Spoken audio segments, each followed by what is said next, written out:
news, live and unapologetic. New episodes every Thursday at 8 at vvclife.com. This episode is brought to you by our Patreon members. Sign up right now, patreon.com/VVC Life. And thank you to all of the patrons that have already signed up and are supporting us right now.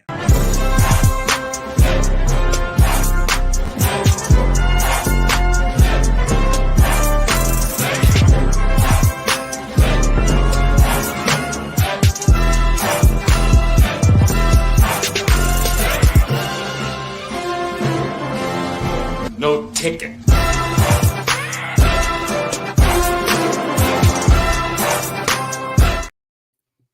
Yeah!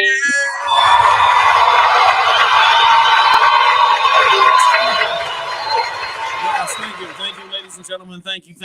We are back after a festive, positive, relaxing Thanksgiving break. I am so excited to be back in a box with the homies, movie lingo, and irresistible bites with Iris. Woo!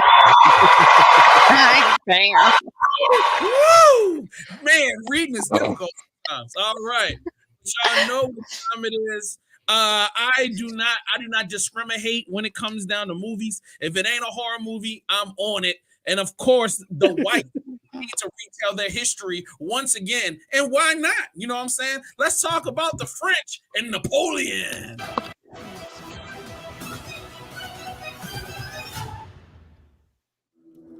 General, we are discovered. Good. Wait! Nice! It's a trap! Retreat!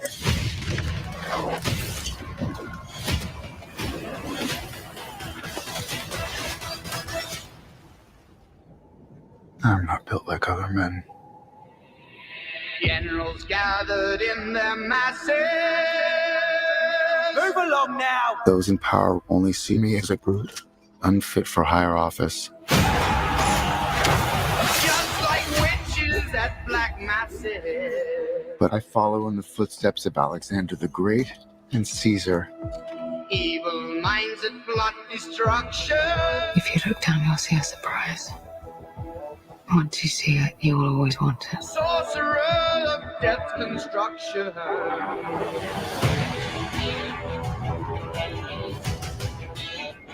On this moment.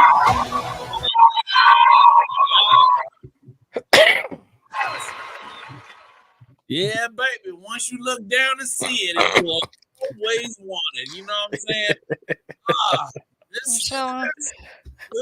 I mean, but anyway, we all have our vices. I think that's what the scene was about. Not really, but anyway, this Ridley Scott film came out in the theaters this Thursday. Technically, worldwide release Friday. I got into the theater yesterday. Got to really immerse myself in not the IMAX, but like the Dolby surround sound crazy thing. And like I'm not gonna lie, I kind of was excited to see this. Not because of the actors, not because of the story, only because I like to see how good or bad Ridley Scott can make something. Like when you're that good, you don't have stuff. Either it's good and good as hell, or it's just a piece of shit. You know what I mean? And he totally misses the mark. So I'm like, man, I want to see this, and I want to see what kind of story is this going to be, like a historical retelling? Is this going to be some kind of creative take on history? You know, are they going to try to be accurate? That's what my excitement was based on. Like, all right, what creative thing is this creator going to do? So I want to go around. Eddie, what was your initial impressions? Initial impression was the same. I was excited. Just based on the trailer, I was anticipating to see the strategic war element. That's what I was looking forward to the most. You know, I know it's still a part of history, and there was going to be, you know, some storytelling as far as historical facts and stuff. But I was more excited to see how the mind worked of Napoleon on the battlefield, because that's what the trailer set me up for. Right, Iris. For me, I have to say yes. I was very excited as well. Not really only because it was going to be a Ridley Scott movie, but I'm a big Joaquin Phoenix fan. And I wanted to see how he was going to embody this character. I saw like you see brief snippets of it, of course, during the trailers. But I was really excited to see how he was going to carry this character throughout the entire movie. Got you, got you. So you love men with concave chests. Shout out to you. I did. You know what I mean? So this was a very interesting film. Going into the theater, it was very well shot. Like, you know, the cinematography is phenomenal. You know what I mean? Their ability to communicate scale through shots to show you just how massive these armies are. And like, if you think about modern times, we very rarely use our militaries with just let's take 30,000 guys and put them in one place. Like, you know what I'm saying? That's not how we move nowadays. We take smaller groups and we move them strategically in different places to get a multitude of things done, or we just blow some shit up from afar. So to watch a film again kind of like take us back into not only the physical manifestation of that time period, but also getting into the mindset of them, man, like it's really interesting. The Cockney mindset that has been developed through thousands of years, man, like to me, to this day, it's still amazing how little it takes to change somebody's mindset from feeling like they're an everyday person to feeling like they are just the creme of the creme. I've always found that fascinating. You know what I mean? And the struggle to maintain this thing that makes you, you know, different and versus, you know, you're just a pittance of the, you know what I mean? Anyway, highs and lows. Eddie, take it away. Well, let me ask you this first before we start. I mean, since this is a true story, can we just speak freely, not worry about spoilers? I mean, it's out there for the public already. All right, good. All right, good. So highs for me, I think that Ridley Scott did a phenomenal job of showing us the true definition. It was subtle, but not a lot of people not gonna catch it. The true definition of Napoleon complex. There was a lot of shots where he was, even though we know that these people are all the same height. Average man is like 5'8", 5'9", and Napoleon was 5'6". And when he approached that guy who was speaking for the king, and he was like, "Hey, if you don't accept my offer, it's gonna be war." They made sure that he was looking up to him, and anytime he was dealing with somebody face to face, he was looking up to him. And I was like, okay, they didn't go overboard with the Napoleon complex, but it was definitely there where he was like the little man saying, "Hey, I am still greater than you. Don't make me show you." You know what I'm saying? So that was a high for me. Also, even though we already said it, the cinematography was just phenomenal. I was just blown away. You know, that they made sure you captured the whole mood and essence. Like when they were in the battle, I felt it. And then when they were dealing with the rebels, the whole atmosphere of cinematography, I thought it was phenomenal. Lows for me, I hate the fact that we really can't critique it because it's a true story. When people make dumb decisions or people you think something's not fair, you can't really judge it or be mad at it because it wasn't coming from a creative mind. It is what it is, and I have to respect that as well. But I really can't say I have any lows, even though there was a lot of stuff that pissed me off as far as the way I felt like Napoleon had brought France to such a great place. I felt that they turned on him too quick, even though he did lose a lot of men because of his drive. I mean, but that's just, in my opinion, that's just the sacrifices you're willing to make when you're allowing him to go take that charge in the first place. But then, of course, after they lost all the men, they were like, "Oh well, we're gonna send you and isolate you and take your power because you lost this many men." And I was like, after all he did to get y'all to greatness when y'all was broke and trying to pretend like y'all was good, I was really betrayed by that. And so that was a low for me. But I can't really knock it because it's true. So I mean, that's all I really got. But I just felt like there was moments of betrayal that they're just, again, like the last movie, there's moments of betrayal that pissed me off. Word. Now, I would like to jump in and say that it wasn't there were two elements. Number one, he wasn't born of royalty. So, like, there's just a certain level of, we ain't going to respect you no matter what the fuck you say or do. And even though he's proven himself to be, you know, like one of the best strategist generals of all time of that time period, the fact that you're not royal blood, it just knocks you down a peg. So there's this level of, yeah, you the nigga, but I don't want to have to deal with your kind, your type. You know what I mean? And then the fact that people knew about his mindset. You know what I mean? There was that. That's why something I really love is something people don't really understand. That court, meaning that area where people hang out, that it's all these upper level people that's having these conversations. It's not. It's about controlling that area and the battlefield. Because if you can't control how people talk about you and how people reference you, that can destroy you. And in those courts, it's like, man, you know how he is. Like, you know what I'm saying? Well, you know, if you do this, you can manipulate him. And it's just like, even though he was actually really good at trying to, he asked the right questions. Well, what kind of personalities does this person have? Like, yeah, what motivates them? Like, he's smart, but at the same time, he's still, you know, got a little man complex. You know, he's still dealing with his own issues. So, you know, it's like I love the humanity of the character. You know, yes, he's great, but still he's flawed. Yeah, like, you know what I'm saying? Yeah, in the beginning, she was cheating on him and treating him like crap, but you know, and I'll listen to a couple of other reviews about the movie, and they really harped on that. Oh man, she treated him like crap, and I was like, yo, that was the first part of the film. I'm like, to me, it was defining young love versus mature love. All right, they just getting together. He got to go out and be great. She's alone, and she's not thinking about what her actions are affecting the marriage and the person that you really love. And when he comes back and they get to arguing and fussing, then it was a real, to me, it's a real love argument. Y'all, both y'all heated. Y'all, I'm throwing you out, you gone, and then you finally get to the point where y'all just like, don't leave me. Yeah, I need you. You need me. Yo, just don't leave, my nigga. You know what I'm saying? I respected that part where they was just exhausted. They like, look, nigga, you staying or what? Like, you staying? Like, I just don't. Look, man, I need you. You need me. All right, fuck it. And then to see that now the relationship grows because now the bravado is gone. Now the ego is gone. And now we just recognize that it's just the two of us. You know what I mean? And there is nobody else really on our side except for each other. And regardless of how the film turned out, which I thought towards the end of the film, like that you know, that arc that the relationship took, I thought was beautiful, even though it was tragic and really sad.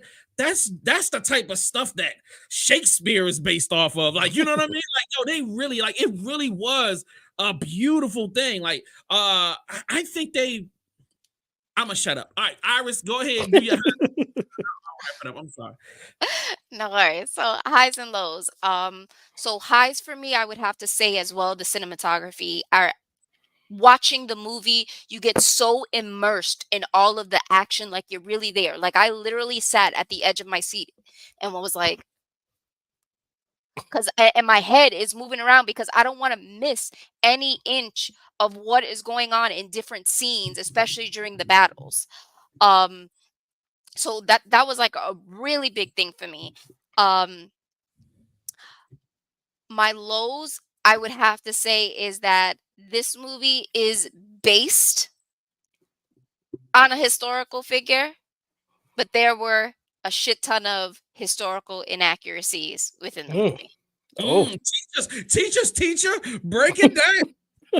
Like there was a lot. Like, and my biggest thing that I thought was like bullshit was when they show him shooting at the Great Pyramids. That didn't happen. There is no evidence at all that Napoleon shot the pyramids. That you pulled that one out of your ass, Ripley.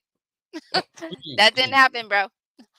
There are other minor things, you know, but I think that was like the biggest one that it was like, dude, really? That was a little, like, there's certain things that, you know, you're not there, so of course you have to use your creativity.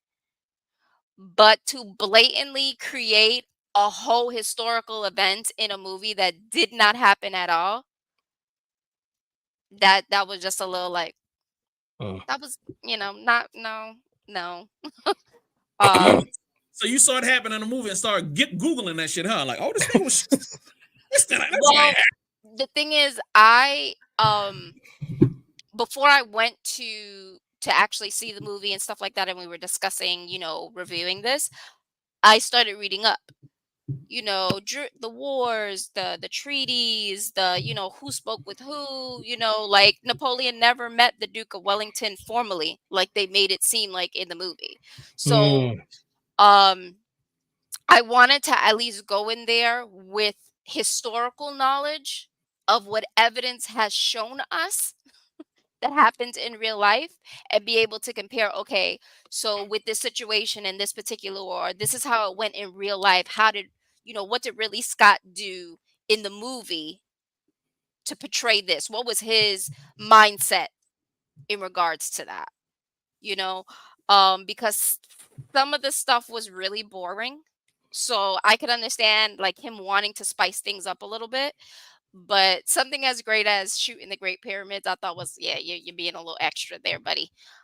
Um, but other than that, I would have to say that was like my biggest low.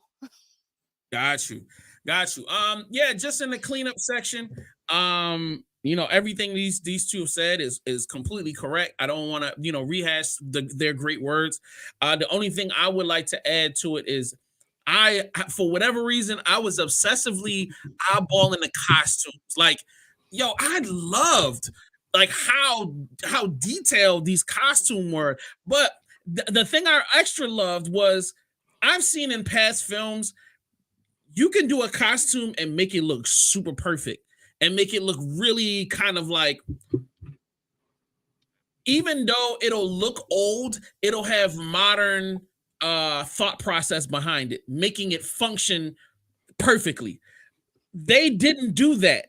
Like if you see a lot of the outfits, he's just got these like, there are certain, like the French used to wear these rags around their waist like belts, and it just doesn't look good in certain places. Like in certain shots, you turn around, it just looks like rags. And I was like, yo, that's so, I thought that was so cool. It's like, yo, this is expensive garments, but they hadn't perfected a clothing at that point. There's still a lot of, they throw on some pants and it's nothing but some fabric that's expensive, and it looked baggy in certain places. It looked really like you can see they put so much time into like making sure that the man's shoulders and chest and neck look, it's so much intricate weaving, but when it come down to them pants, there ain't shit intricate about that. Seeing those little elements and seeing how like the actors really use these outfits and the way they touch it, or the way they, there's so much to it that I love. I like that. To me that helps me get a sense of the time period. It helps me mentally feel like I'm in that time period. So I think they did well with that. I think they did great with just showing that he's not, I think, like showing how human this guy is. He's got a whole mental illness, based off of his name. I mean, he's been talked about for like hundreds of years, but to show this man on camera and he's not stupid, he's not inept, but there was just certain things he just wasn't good at. He wasn't the best public speaker. Mm-hmm. He didn't know, right? He wasn't no Martin Luther King on stage. Like, what I mean? He really wasn't even good at taking power for real. Like, yo, there's a scene that I laughed so hard. Like, yo, it was definitely something that I didn't expect to see in the film.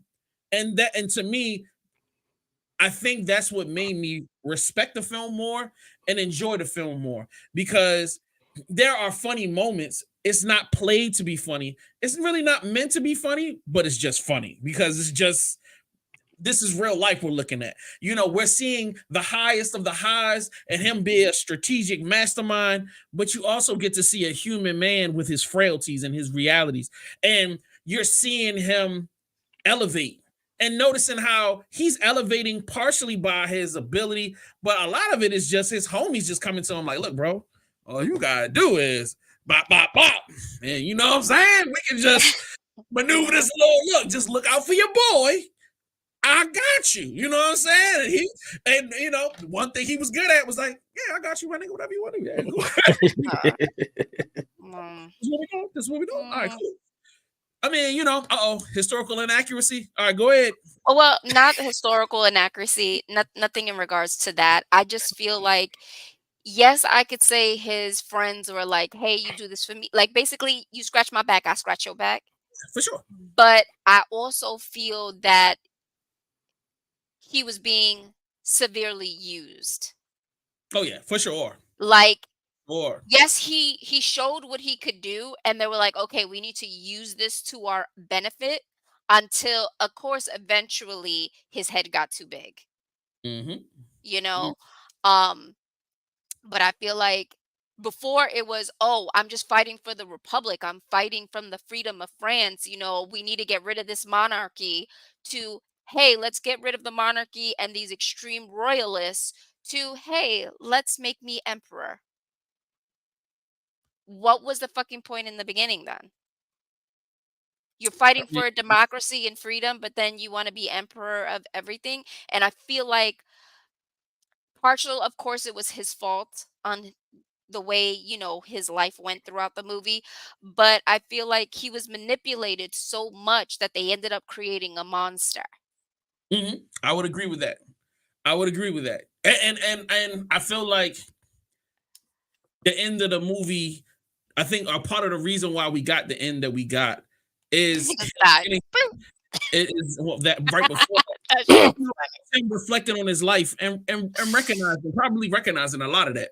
You know what I mean? Because when you're in the midst of that whirlwind of power and power struggling, you know what I'm saying? Like there is that he had some genuine, and that's why I was like the comeback tour was dope as hell. Like I thought that was, I didn't see that. I mean, there was so much in this movie I didn't see coming, but the comeback tour towards the end, I thought that was the illest shit ever. I was like, yo, he really does have a real base level of power.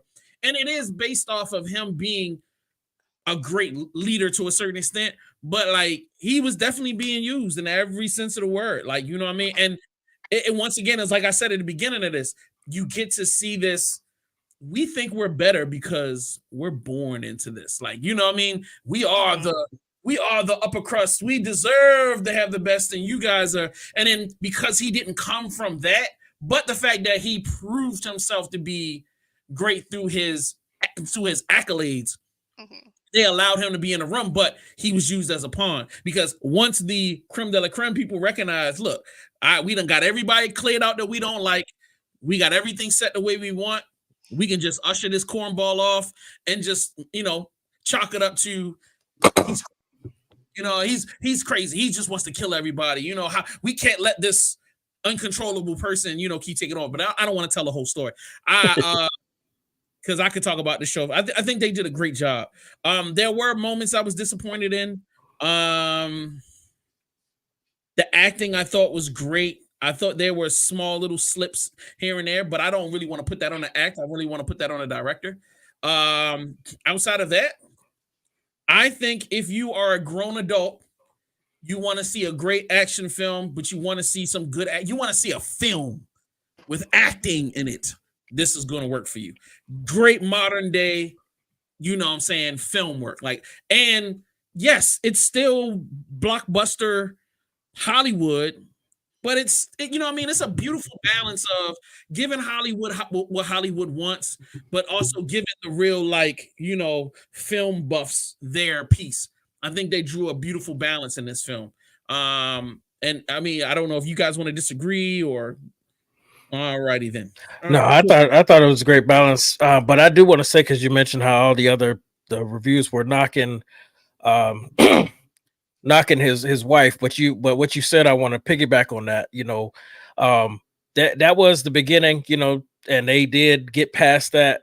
But one thing that she, in my opinion, where she should have earned everybody's respect back is where she understood the fact that this man, that whole time period was all about legacy and having an heir, and she knew she couldn't do it.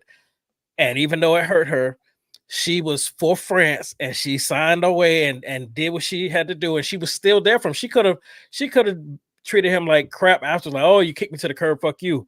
But she was still down for him. That friendship was still there. She was starting to write to him like she knows that he needed that for peace of mind.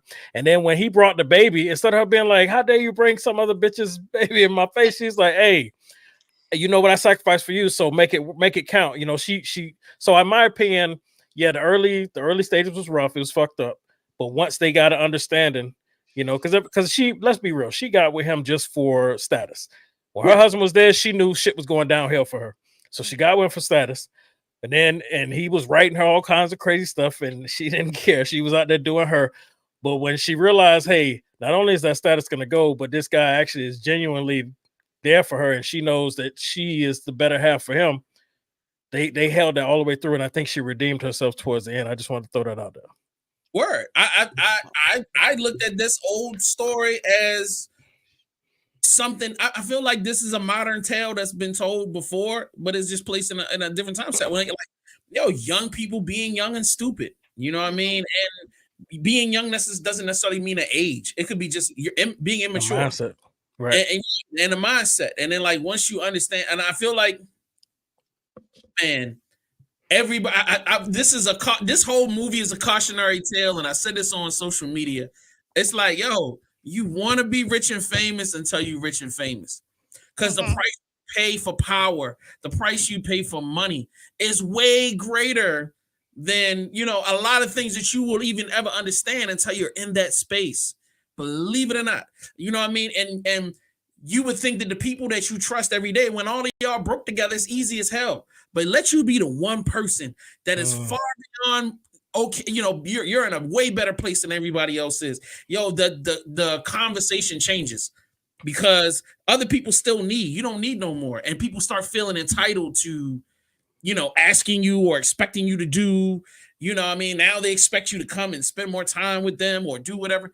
And this is like, when you see this film, they do a really good job of showing you how there's so many layers of opinion. You've got the opinion between the two of y'all. You got the maids and servants opinion. You got mama opinion. Then you got the court's opinion. Then you got the paper, which are the people. So remember, all of those different articles are coming out. I laughed so hard at every last one of those articles when they came out, because it was just like, they were written so dope, but it was like modern day tabloids. And I had to keep reminding myself, tabloids have been around forever. Tabloids have been torturing the shit out of popular people since the beginning of time. Yes. Right. So bad. So crazy. So once again, I love that. And I love for once to see a story that it may have had a tragic ending, but it wasn't tragic in the way of the destruction of the relationship.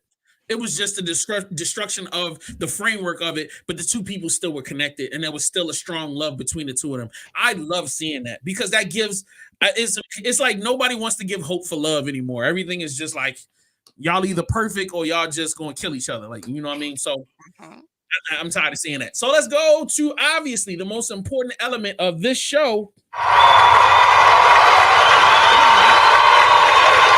What is your rating? You know what I'm saying? Most important, Iris. You can look all the way down to the bottom. You can somebody. If they ever show you this again, you can slap them, or it could be a classic or somewhere in between. Ma'am, what is your rating for this? I honestly think it's going to be a classic. Oh! Really, Scott, you got another one, baby. Despite the inaccuracies, you give it a classic? Despite the inaccuracies, if you just see it as, hey, this is a movie that he created just loosely based off of, historical individuals, and you just saw the movie as a whole and how it was done, from the costume, the cinematography, the connection between Josephine and Napoleon, and how, even though it's a period piece, we can relate to it because we're all in relationships. We know how difficult it could be, I feel like you can make a good connection to this movie. I really enjoyed it. I think it's a really good movie. I think he did a good job. All right. Historical inaccuracies. Despite these small historical, and, we just need some entertainment, but fuck the entertainment. You got to be accurate. All right. Yo, Lingo, where we at with it, brother? Is it grabbing somebody or we kissing somebody? Which one we doing? I'm gonna give it a good watch. I can't get to classic, but I still enjoyed it. All right. So let me ask you this question. Yes, sir. What would really need to add or subtract to make this a classic? All right. So for me, the two things that I would need is one, I would have needed it to be a little shorter. I found Okay, myself I agree. checking the time to see how much we had left. All right. Yeah. And then the second thing for me is that I wanted more of the I wanted him to that last battle to be better. I know again, but this is supposed to be based on true events, but he was so strategic so many times prior to the movie, and then that last stand on the comeback tour, they say, oh, he can't resist a forward strike, and that's all he did. And I was like, where is all the strategy that we've seen him be successful with in the past? And I don't know if that was because of his ego, or if they just giving us some inaccurate history just to hurry up and snub. I don't know, but that just really bothered me. And even though it's true and I gotta accept it, I would rather him went out better than that. I feel like they were shooting the battle and they had something way longer planned. And then they realized the script director, somebody was like, nigga, do you know we're over 3 hours right now? Hold up, for real? Oh, shit. You know what I'm saying? That's probably exactly what happened. Act like you going to sleep. All right, now we're going to do this and wrap this up, nigga. Like, you know what I'm saying? Because it seemed like they were having a good time shooting this film and they just didn't want to end it. Because I don't lie. There was a time when he did the comeback tour. I was like, nigga, we really about to have a comeback tour? You was good. Like, this was a great way to fade to black. And it could have been, but yo, when he was like, he walks on the boat. Hey, nigga, I'm taking this. Taking it. I mean, all right, cool, my nigga. Like, you gotta do what you gotta do. You know what I'm saying? I gotta get my kingdom back. Yeah, I mean, whatever, nigga. Like, just don't sink the boat. You know what I mean? But anyway, all right, let me get into my rating. I am going to say, y'all had some compelling cases, and I hate the fact that y'all got me stuck between a rock and a hard place. All right, I want to say classic so bad. I do, because I do want to watch this again. I am watching it again. I'm actually watching on Apple Plus, but I'm gonna have to go with good watch. I had to go with good watch. I'm sorry. You make it sound like it's a bad thing. It's still up there. It's still up there. It's still gonna be a good one. I wanted to stand on that stage with you and like stand in solidarity, but it was just, and to be honest, there's only space for one. That's what's up. I got you on that. But I don't know what it is. The length of the time was a little long, but I could also say The Dark Knight was a little long, nigga. If you watch it for the 15th time, you'll be like, this is starting to drag. But anyway, it was just something I can't put my finger on it. Honestly, I felt like Napoleon didn't really have enough decent dialogue, but I feel like that's because of the character. It's not because they couldn't write anything good. I felt like he probably couldn't really speak well, and his people were like, yeah, he was being stoic. No, he just didn't know what the fuck to say, you know. And then in those times when he's in war and he's in battle, I really love the way he played it. Like, they was like, yo, this nigga, like, he sleep. Like, no, he's trying to stay calm. He's trying to focus. He's trying to take in all of this information, and he's trying to stay in the moment, and he's trying to, and I love that. I love that he played it like that. Like, dare I say, I don't ever remember seeing any movie character in this type of world played like that. You know what I'm saying? And I was like, yo, that was such a dope interpretation. You know what I mean? And this adds to Homeboy's acting skills, man. Like, I've seen him play, and that's another thing. I've seen him play a lot of over-the-top characters where they're emotionally out of control. So it was really cool to see him play something completely opposite, where he's more reserved, he's more, you know what I'm saying, in control. Even in the moments when he's being kind of out of control, it's momentary, you know what I mean? And he'll snap back and play. So I like that, man. I thought that was really cool. All right. So with that being said, would you guys be willing to watch this again? Yes. Yeah, but I'm gonna need some time. But I will watch it again. Would you recommend this to your ratchet friends? To my ratchet friends? Yeah, I don't think they'd appreciate it, to be honest with you. So you would only recommend this to your more refined and you know what I'm saying, and educated friends. So two type of people I'm gonna recommend it to. I'm gonna recommend it to real film buffs, and then I'm gonna recommend it to history buffs. But I'm not gonna recommend it to the everyday ratchet. Nah, I don't blame you. You know, only film buffs are snotty in the first place. I am such a snob. I ain't gonna lie to you. I am such a snooty. The 19. You know, I don't deserve to be around real people with ribs. You know what I'm saying? So, Iris, you were gonna make a statement before Eddie jumped in? Go ahead. Yeah, I wouldn't say my ratchet friends because usually they're in the street anyway. They wouldn't have time to sit down and watch a movie. So yeah, so I wouldn't say my more refined friends, but I would say more individuals who are film buffs, maybe not historical because they would just nitpick on the inaccuracies. And then, of course, to my friends who'll have an open mind, he'll be like, you know what? Yeah, it's war. Let's watch it. You know. She went to New York. Yeah, it's war. Get out. You know, we'll watch it. Yeah, put it on. Why not? What the hell? I like Joaquin. You know.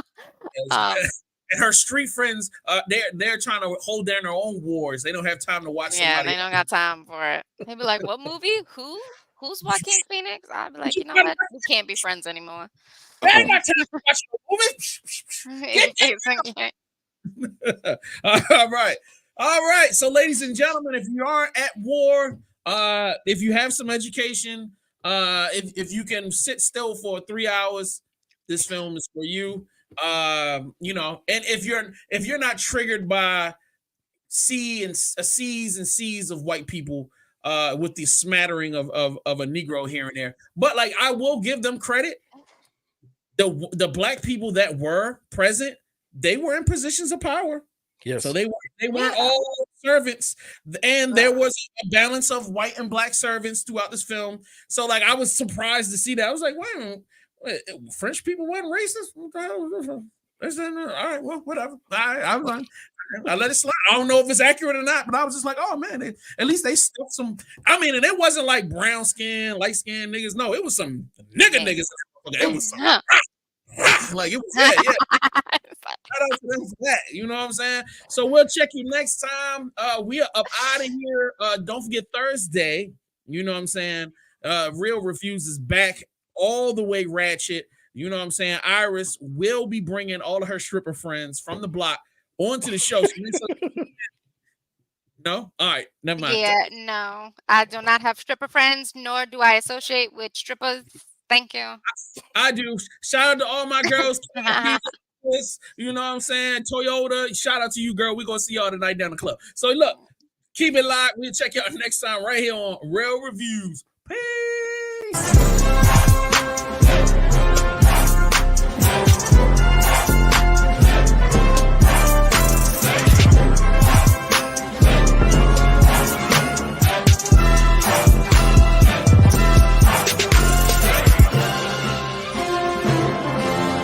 No ticket.